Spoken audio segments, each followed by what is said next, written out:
Bonjour à tous et bienvenue dans cette nouvelle vidéo. Aujourd'hui, on va s'attaquer aux 3 dernières parties de la gestion de notre panier.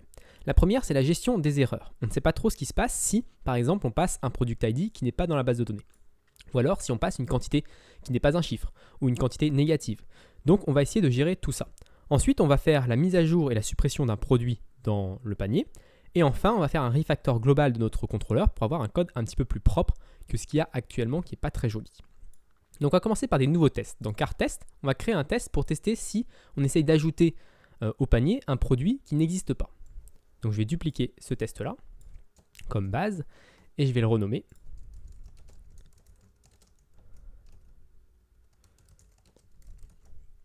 Et on va un petit peu le modifier. Donc la première chose à faire, c'est de ne pas construire le panier en base de données. Ensuite, de passer un identifiant qui n'est pas dans la base de données, donc par exemple 999.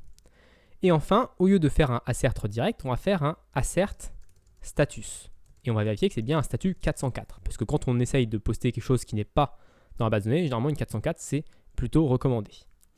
Ensuite, on va quand même récupérer le panier et on va vérifier que ce panier est vide. C'est toujours bien, même si on sait que ça a échoué avec une 404 ici, de vérifier qu'on n'a pas fait de bêtises avant et que notre panier est bien resté vide.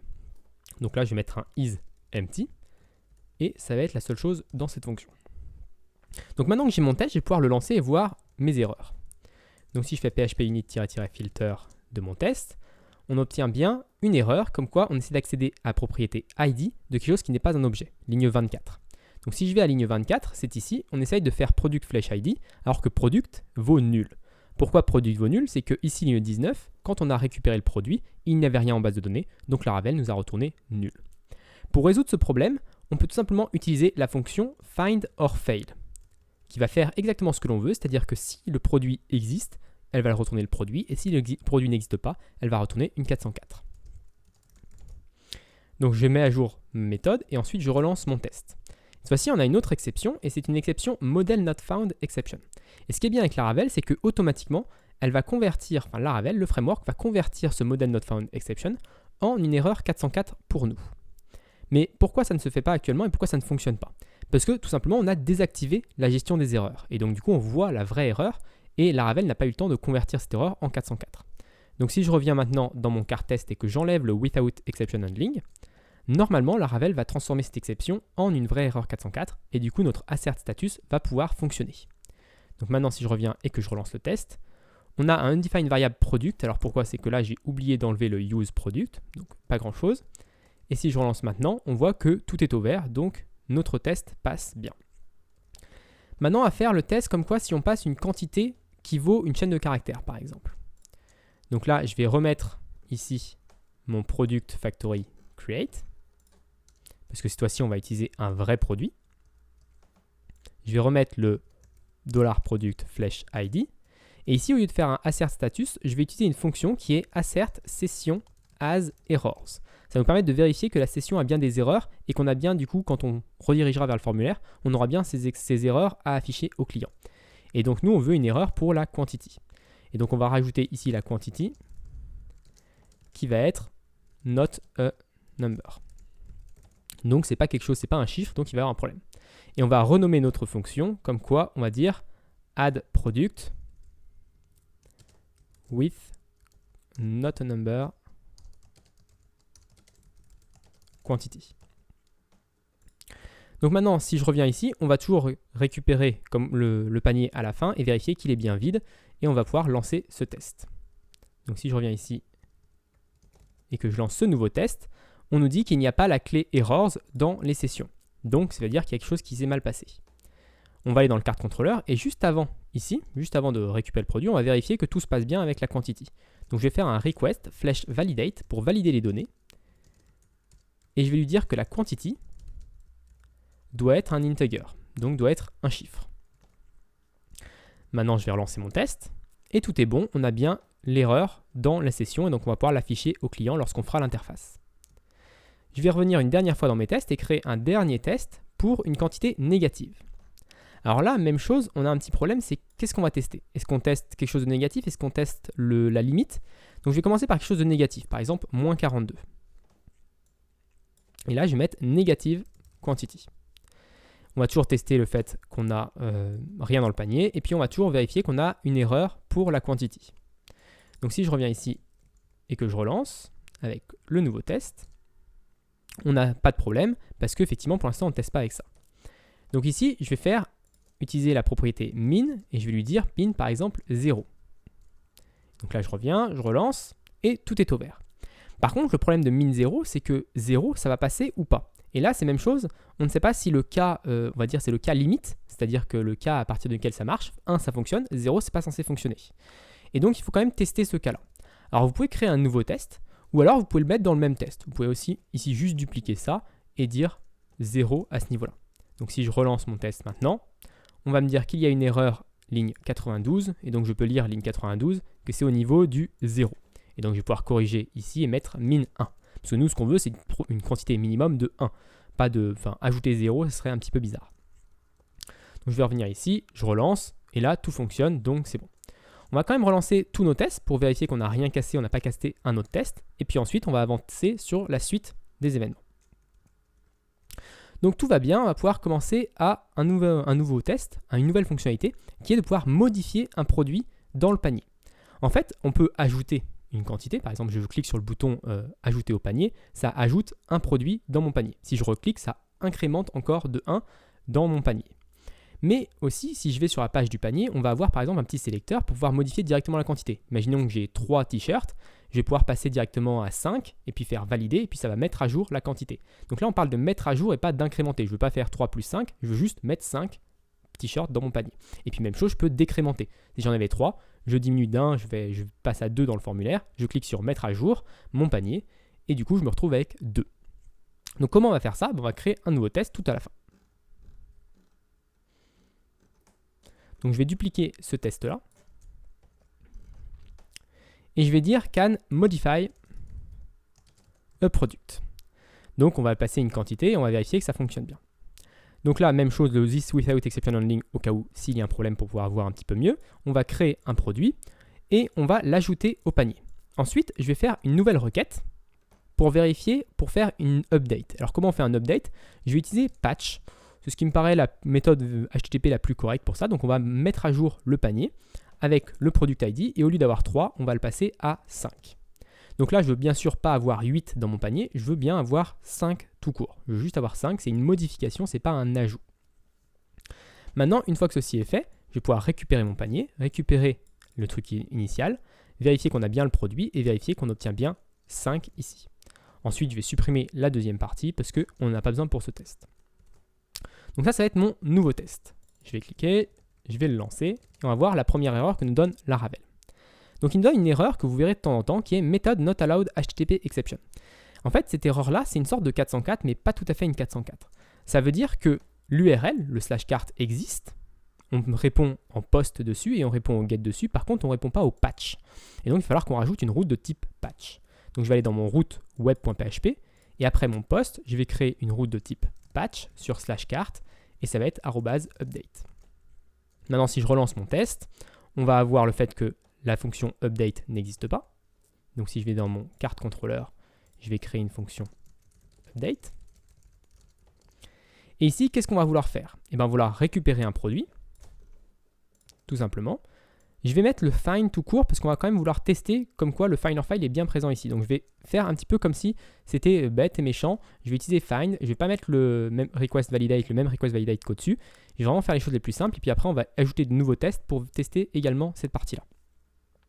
Ensuite, on va créer un nouveau product with quantity, comme ce qu'on faisait auparavant, avec le produit et la request avec la quantity default à 1. Alors ça, je ne suis pas sûr qu'on puisse mettre, qu'on soit obligé de mettre un default à 1, parce que si on veut modifier la quantité d'un produit, normalement, la quantité devrait être, je pense, obligatoire. Donc ça, c'est un premier point. Donc je vais pouvoir enlever cette partie-là. Et on devra mettre, bien sûr, un test pour vérifier que la quantité est bien obligatoire. Ensuite, qu'est-ce qu'on doit faire? Je remonte un petit peu. On va récupérer le panier depuis la session.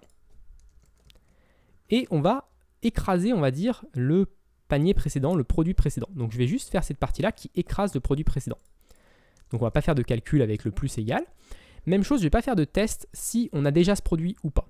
Alors on pourrait lever une exception si le produit n'est pas présent dans le panier, parce que modifier un produit qui n'est pas présent dans le panier, ce serait un petit peu bizarre. Après, cette fonctionnalité-là ne sera pas non plus affichée au client, je pense. On ne pourra pas modifier quelque chose qui n'est pas dans le panier. Et donc, si quelqu'un s'amuse à bidouiller et à appeler à la main les requêtes et faire des petites modifications dans le code, c'est pas très grave à la rigueur, il va juste pouvoir ajouter quelque chose, une quantité à son panier. Ça fera la même chose que la fonction add en fait. Donc, il n'y a pas de gros problématiques à ce niveau-là. Et ensuite, on ne va pas oublier de mettre le session put cart pour enregistrer la modification. Je vais faire un return de redirect slash. Voilà, pour le moment, on ne s'en occupe pas trop de ça. Et on va pouvoir lancer notre test. Si je lance mon test, tout est au vert, tout fonctionne, donc c'est parfait. Maintenant, si je reviens sur mon cart test, ce qu'on va faire, c'est qu'on va tester pour les erreurs. Donc, je vais dupliquer cette fonction. Alors, j'ai oublié de mettre, j'ai mis un can add modify, donc can modify product with quantity. Je vais mettre cannot modify product without quantity. Donc là, c'est-à-dire que si je ne passe pas de quantité, donc si je supprime ça, je vais bien faire un assert session as errors pour la quantity, parce qu'elle est obligatoire. Et ensuite, je vais vérifier que mon panier est vide. Donc là, je vais faire un is empty. Et je vais faire un assert true. Donc on remarque que je n'utilise pas tout à fait la même méthode que celle d'au-dessus. Voilà, les deux méthodes sont équivalentes, comme ça je vous montre un petit peu les deux. C'est vrai qu'il faudrait peut-être uniformiser les choses pour soit utiliser le assert view as, soit utiliser toujours le original get data. C'est comme vous le souhaitez. Donc maintenant, si j'utilise ce nouveau test, php-init filter, ce nouveau test, on n'a pas de clé errors. Donc je vais retourner dans ma fonction update ici, et je vais faire un request de validate sur la quantity. Et cette quantité va être required. Donc ça veut dire qu'on va être obligé de passer une quantité pour appeler la fonction update. Donc là, si je relance, on a bien une erreur, validation exception. Donc là, c'est le même problème que tout à l'heure, c'est-à-dire que Laravel n'a pas le temps de convertir cette validation exception en quelque chose, une réponse HTTP. Pourquoi? Parce qu'on a désactivé les exceptions. Donc si j'enlève le without exception handling, et que je reviens ici et que je réactualise, tout passe au vert. C'était juste le without exception handling qui empêchait Laravel de faire la conversion. Donc ça, c'est le premier point. Maintenant, on va faire rapidement les autres. Donc, c'est-à-dire, si je passe une quantité qui est une chaîne de caractères, not a number,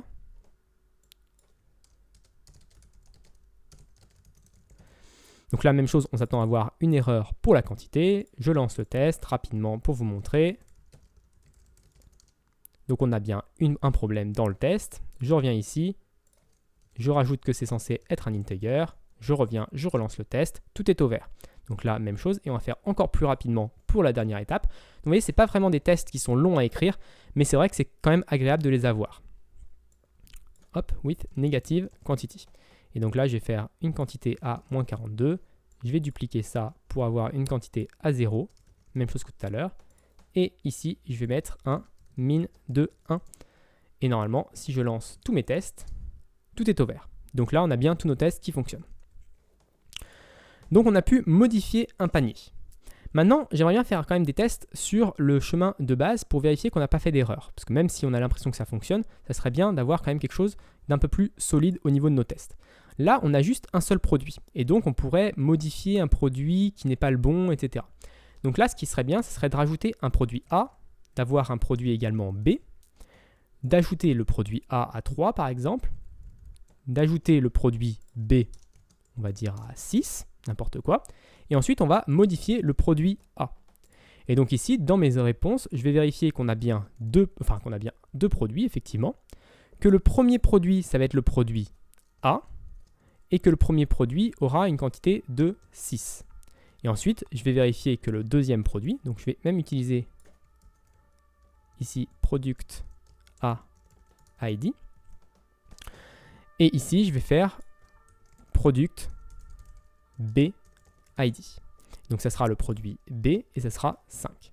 Donc, la modification de ce test-là va nous permettre de vérifier qu'on n'a pas modifié le produit A. Que si on essaye de modifier le produit, j'ai fait une erreur d'ailleurs, j'essaie de modifier le produit A. Donc, le produit A sera à 5 et le produit B sera à 6. Donc, on a bien montré ici qu'on va modifier que le produit A. Et le produit B restera inchangé. Et c'est quand même quelque chose d'important à bien vérifier pour être sûr qu'on n'a pas cassé les choses. Donc là, je vais pouvoir relancer ce test-là uniquement. Et là, tout est toujours au vert, donc ça veut dire que notre implémentation de base était correcte. Donc c'est toujours un bon signe. On pourrait bien sûr déplacer, enfin modifier l'implémentation pour faire échouer le test. Hein, voilà, si on se trompait ici dans le product ID, si on faisait par exemple, je ne sais pas ce qu'on pourrait faire, ce sera un petit peu compliqué de modifier l'implémentation, on pourrait récupérer le premier, etc. Mais bon, pour le moment, je vais faire confiance à mon cerveau en me disant que le test vaut quelque chose et que si on fait des erreurs dans cette fonction-là, normalement, ça devrait être attrapé par les tests. On va avancer rapidement sur la suppression d'un produit dans notre panier. Donc même chose, on va arriver ici, on va créer un nouveau test. Alors, je vais copier-coller un test comme celui-ci par exemple.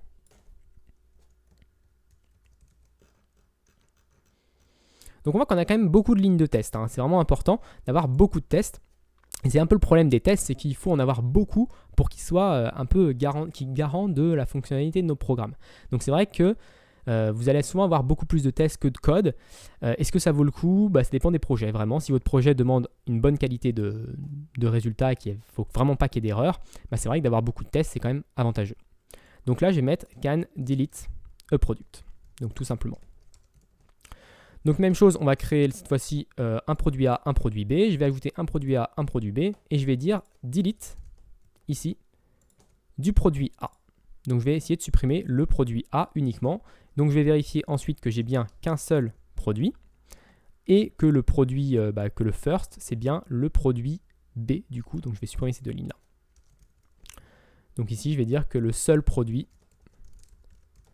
ça sera le produit B et qu'il aura toujours la même quantité. On peut quand même vérifier la quantité. Et que bien sûr, du coup, le produit A n'est plus présent. Donc, on va avancer rapidement. On va lancer ce test. PHP init filter can delete a product. On a un method not allowed HTTP exception. Même chose que tout à l'heure, c'est-à-dire qu'on n'a pas la méthode delete pour notre URL. Donc, je vais aller dans mon web.php rajouter une méthode delete. Ici, je vais mettre @delete. Dans mon carte controller, je vais faire une public function delete. Et dans cette fonction, on va faire exactement la même chose, c'est-à-dire récupérer, enfin non, on va pas faire exactement la même chose, on va récupérer le panier simplement. On va récupérer le produit aussi. On va devoir récupérer le produit pour vérifier. Et je ne suis même pas sûr qu'on ait besoin de récupérer le produit. En fait, ici, on peut tout simplement dire carte forget de request product ID. Donc voilà, et si le product ID n'est pas présent dans le panier, dans le panier, dans ce cas-là, on ne fera rien et ce n'est pas plus mal. Ensuite, on va quand même enregistrer le panier en mémoire et on va faire un return redirect vers slash. Donc là, si je relance mon test, tout est au vert, donc ça veut dire que ça fonctionne bien. Si je commande par exemple cette ligne-là, que je réactualise, on voit bien qu'on a une erreur, on a deux éléments dans le panier alors qu'on s'attendait à avoir qu'un seul élément. Je vais relancer ça. Je me remarque en revoyant le code ici que je n'ai pas remplacé le find or fail. Donc même chose, quand on fait du TDD et qu'on commence par faire la solution la plus simple, il faut vraiment ne pas oublier des tests, parce que si on commence à oublier des tests, on ne met pas à jour notre implémentation et du coup elle reste cassée. Donc c'est là des fois où on a petit désavantage des TDD. On commencerait à faire un find or fail direct comme j'ai l'habitude de le faire, j'aurais pas ce problème-là. Mais vu que je veux le faire totalement en TDD, il faut quand même avoir ce genre de choses. Donc là, je vais rajouter un produit qui n'existe pas. Donc cannot modify, hop, cannot modify a non-existing product. Même chose, on va ne pas créer le produit, on va faire un patch avec un produit qui n'existe pas, on va lui passer une quantité qui est correcte et on va faire assert status 404. Ensuite, on va vérifier que le panier est bien vide. Alors ça, c'est pas forcément nécessaire parce qu'on essaie de modifier quelque chose qui est vide à la base. Donc je pense qu'on peut tout simplement enlever toute cette partie-là. Donc je vais lancer php init-filter, cette partie-là. On a une erreur 500, donc on ne sait pas trop ce qui s'est passé. Donc on va quand même mettre le without exception handling, si on en trouve un. Hop. Ici, je vais mettre un without exception handling pour voir l'erreur qu'on a. Mais normalement, c'est la même que tout à l'heure. Donc là, on essaye de récupérer ID de quelque chose qui est nul. Je vais ici, je remplace par find or fail. Et si je réactualise mon test, on va avoir le modèle not found as HTTP exception. Donc la même chose, on a quelque chose de logique par rapport à ce qu'on s'attendait. Et donc dans mon carte test, j'enlève le without exception handling. Et normalement, du coup, cette exception devra être convertie en 404. Et du coup, on aura quelque chose de fonctionnel. Voilà. Je relance tous mes tests pour vérifier que tout fonctionne. Et là, on va pouvoir commencer la partie intéressante, c'est-à-dire la partie refactor. Donc comment on va faire pour faire un refactor? Et bien, ce qui est bien avec le refactor, c'est qu'on a des tests pour vérifier que tout fonctionne bien. Donc on va pouvoir tout simplement tester au fur et à mesure, vérifier que tous nos tests sont toujours verts. Et comme ça, on va pouvoir être sûr qu'on n'a pas fait d'erreur. Donc la première chose qui m'embête, c'est cette partie session carte collect. En fait, récupérer le carte, c'est un petit peu bizarre. Et du coup, voilà, ça m'embête un petit peu. Et en plus, on va devoir modifier. Alors pour le moment, le carte, c'est simplement une collection Laravel de base. Et donc, pour pouvoir avoir quelque chose d'un peu plus agréable à utiliser, il faudrait étendre cette collection. Donc, ce que je vais faire, c'est que je vais créer une nouvelle classe qui va s'appeler carte.php. Je vais le mettre dans le namespace app. Et cette classe carte, elle va extend les collections Laravel. Donc, je vais faire un extend de Illuminate Support Collection. Et du coup, elle aura toutes les fonctions pratiques. On pourra faire des for each, on pourra faire un for each sur le panier, on pourra faire un first, toutes les fonctions qu'on faisait habituellement en fait sur notre panier. Maintenant, si je reviens sur mon carte controller, je peux remplacer du coup tous ces collect ici par un new cart et faire un import du new cart hop, avec appcart. Donc une fois que ceci est fait, je peux relancer mes tests pour vérifier que rien n'a cassé. Donc j'ai créé une nouvelle objet, maintenant c'est un objet carte, mais vu que l'objet carte extend collection, on n'a rien modifié, donc tout fonctionne de la même manière. Maintenant, un petit truc qui me gêne, c'est faire ce session carte, new cart à chaque fois. Donc je vais créer ici, sur cette classe carte, je vais créer une fonction, public static function. Alors pourquoi statique? C'est parce que ça va être une fonction qui va nous permettre de créer un carte, et du coup on n'a pas encore de carte. Donc les fonctions normales, c'est quand on a déjà un panier en mémoire. Quand on n'a pas de panier en mémoire, une fonction statique permet de taper directement sur la classe. Donc là, ça va être une fonction qui va s'appeler from session. Et dans cette fonction, on va juste copier-coller notre implémentation ici. Donc je vais faire un return de ça. Et ici, au lieu de faire new cart, on peut faire un new self. Ça revient au même. C'est pas forcément préférable ou pas. C'est comme vous préférez. Voilà, c'est comme vous préférez. Ensuite, dans mon carte controller, ici, je vais pouvoir remplacer tous ces sessions carte new cart par carte from session, qui est un petit peu plus lisible, je trouve. On dit juste récupère-moi le panier depuis la session. Donc si je relance mes tests, tout est toujours au vert, donc on n'a rien cassé, donc c'est parfait. Maintenant, ce qui me gêne aussi, c'est ce session put, parce que vu qu'on ne connaît plus maintenant le session, le cart ici, il paraît un petit peu magique, et donc du coup, pour simplifier un peu les choses, je vais créer une fonction save. Alors cette fois-ci, ça ne va pas être une fonction statique, parce que ça va être une fonction sur un cart existant, et on va copier-coller cette implémentation ici. À la place de $cart, ça va être $this, parce qu'on va s'enregistrer soi-même en session. Donc maintenant, je vais pouvoir prendre toutes ces parties-là, toutes les remplacer par cart flèche save. Donc du coup, on enregistre le panier en mémoire. Maintenant, si je réactualise mes tests, tout est toujours vert, donc notre refactor fonctionne. Et vous voyez, on est assez serein. J'ai même pas besoin de vérifier plus. Je sais que, imagine que là, j'oublie de faire un cart save, je relance, on a des exceptions partout et on va pouvoir commencer à débugger. Donc on voit qu'on est serein sur nos modifications. Maintenant, ce que j'aimerais bien faire ici, c'est pouvoir ajouter une quantité à un produit. Donc comment j'aimerais bien que ça se présente? J'aimerais bien faire un cart, add, product, et lui passer le request de quantity, ,1.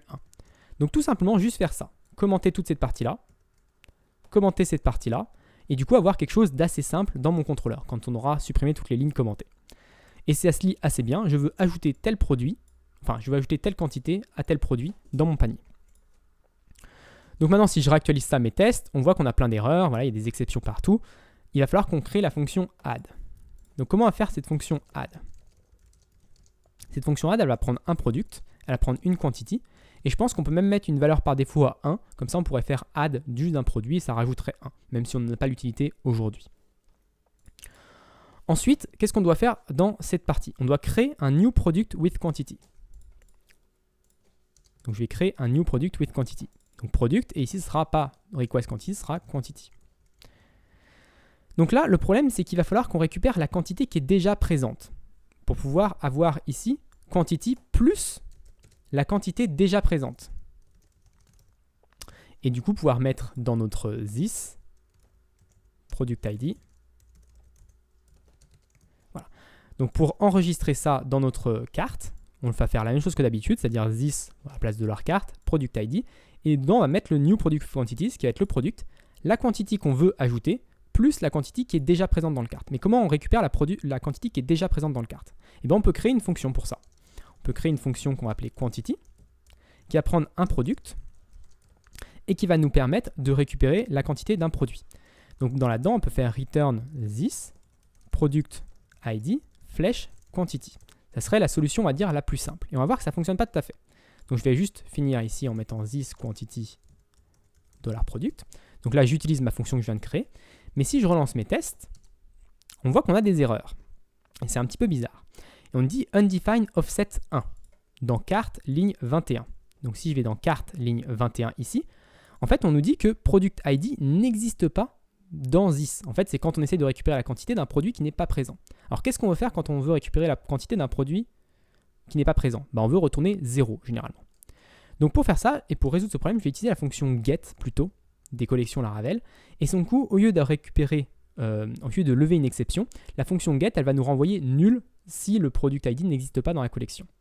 Ensuite, je vais pouvoir récupérer, faire un optional de ça, récupérer la quantity dessus et faire sinon 0. Alors ça peut paraître un petit peu compliqué, et je vais vous montrer à quoi ça correspond si on le faisait manuellement. Donc en fait, ça serait if this get de product ID. Ici, on aurait product with quantity égale return product with quantity quantity et sinon return 0. Donc beaucoup de personnes peuvent préférer cette solution-là qui est quand même un petit peu plus propre. On va récupérer le product with quantity. Si ce product with quantity n'est pas nul, donc s'il vaut quelque chose de vrai, on va return la quantity qui est à l'intérieur. Sinon, return 0. Le petit helper optional ici de Laravel, en fait, il va nous éviter d'avoir une erreur lorsqu'on fait flèche quantity sur nul. Parce que si c'est nul et qu'on fait nul flèche quantity, ça plante en PHP. Par contre, si on fait optional de nul flèche quantity, ça fonctionne en PHP grâce à cette petite helper optional, ça va nous renvoyer nul. Et du coup, ensuite, on va pouvoir utiliser l'opérateur double point d'interrogation 0 pour dire que si c'est nul à gauche, renvoie ce qui est à droite. Donc personnellement, je préfère la solution qui est en dessous, mais si vous préférez la solution avec le if qui est un petit peu plus longue, mais un petit peu plus expressive et que vous ne voulez pas vous embêter avec des helpers qui sont un petit peu obscurs, préférez cette solution. La solution la plus claire est toujours la solution la meilleure pour vous. Donc maintenant, si je relance mon test, tout est au vert, donc on a bien quelque chose qui fonctionne. Donc maintenant qu'on a quelque chose qui fonctionne, on va pouvoir enlever les commentaires. Et on voit que déjà, notre contrôleur commence à devenir beaucoup plus simple. On récupère le carte depuis la session. Ensuite, on ajoute. Ensuite, quand j'ajoute quelque chose, je ne veux pas avoir à faire un save manuellement. Je veux directement qu'il se save en session sans avoir besoin de lui dire explicitement. Donc ça, c'est bien. Je vais pouvoir juste ici faire un this save. Et du coup, enlever dans mon carte contrôleur le save qui n'est maintenant en trop. Et du coup, si je relance mon test, tout est toujours au vert, donc tout fonctionne. Donc là, on voit qu'on a quand même bien simplifié les choses. On pourrait même le faire en une seule ligne, c'est-à-dire qu'on supprime la fonction, enfin la variable, on fait juste carte from session, add product quantity. Et donc là, tout fonctionne parfaitement. Je relance le test, tout est au vert. Maintenant qu'on a s'attaqué à la fonction store, on va s'attaquer à la fonction update. Donc là, je vais faire la même chose que pour mon carte, en fait. Au lieu de faire toute cette partie-là, je vais faire carte from session, replace, modify, peut-être modify, product, et je vais passer la quantity. Je vais enlever le virgule 1 parce qu'ici on n'a pas de virgule 1. Je vais mettre à jour, enfin, commenter toute cette partie-là, et normalement ça devrait faire la même chose, on devrait réussir à faire fonctionner les choses. Donc ici, public function modify, product, virgule quantity. Et est-ce qu'on va mettre une valeur par défaut? Non ici, parce que ça n'a pas de logique de dire on modifie sans valeur à modifier. Et à l'intérieur de ça, on va faire la même chose qu'en haut, sauf qu'au lieu de faire quantity plus this quantity, on va juste faire quantity. Donc on remplace la quantité au lieu de l'additionner. Si je relance mes tests, toujours pas d'erreur, donc tout fonctionne bien. On va dans notre carte contrôleur, on peut maintenant supprimer tous les commentaires et on a quelque chose de vraiment très simple. Et enfin, la dernière fonction, la fonction delete, où on va pouvoir juste faire peut-être un delete, je trouve que c'est plus clair. Delete, on lui passe le product. À l'intérieur, on va faire un this forget. Donc même chose, je vais copier-coller pour gagner du temps. This forget de product ID. Alors là, on passe directement le product ID. Donc c'est toujours, ça me gêne toujours un petit peu d'avoir ces genres de choses qui sont incohérentes. C'est-à-dire que d'un côté, on a le $product et de l'autre côté, on a le product ID. J'aimerais bien avoir $product partout. Mais c'est vrai qu'au niveau performance, c'est quand même plus intéressant parce que ça voudrait dire qu'on serait obligé de faire une requête supplémentaire pour récupérer le produit. Alors qu'en fait, on s'en fiche du produit, on veut juste le product ID. Donc c'est vrai que c'est un petit peu gênant, mais bon, dans ces cas-là, je préfère quand même ne pas faire une requête supplémentaire qui est inutile. C'est pas très utile. Donc là, je vais remplacer $cart par $this parce qu'on est dans carte. Et je vais pouvoir remplacer tout ça par carte from session, flèche, delete de request product ID. Je vais pouvoir enlever le $cart égal. Et du coup, on a un contrôleur qui est maintenant très simple et qui est pour moi parfait, on va dire. C'est qu'un contrôleur, il est censé s'occuper de la validation, des éventuelles récupérations dans la base de données. Ensuite, il délègue à un objet de business logic, donc un objet qui va faire les calculs pour nous. Et enfin, il va s'occuper de la redirection, les messages flash et tout ce qu'on doit faire pour retourner une réponse HTTP à notre client. Donc vraiment, pour moi, c'est ça à quoi un contrôleur devrait ressembler, c'est-à-dire gérer la requête et la réponse de l'utilisateur et déléguer au milieu à un autre objet les choses. Après, bien sûr, c'est si on trouve ça complexe. Si vous trouviez auparavant que notre contrôleur n'était pas complexe, rester comme ça, ce serait bien mieux. On n'a pas un fichier supplémentaire, on n'a pas des trucs supplémentaires à gérer. Donc c'est vrai que voilà, c'est toujours en fonction de la complexité de notre projet qu'il va falloir gérer les choses. Donc voilà pour cette longue vidéo, je pense. J'espère qu'elle vous a plu. Si elle vous a plu, n'hésitez pas à vous abonner et à la partager. Et moi, je vous donne rendez-vous très rapidement dans une autre vidéo sur Laravel.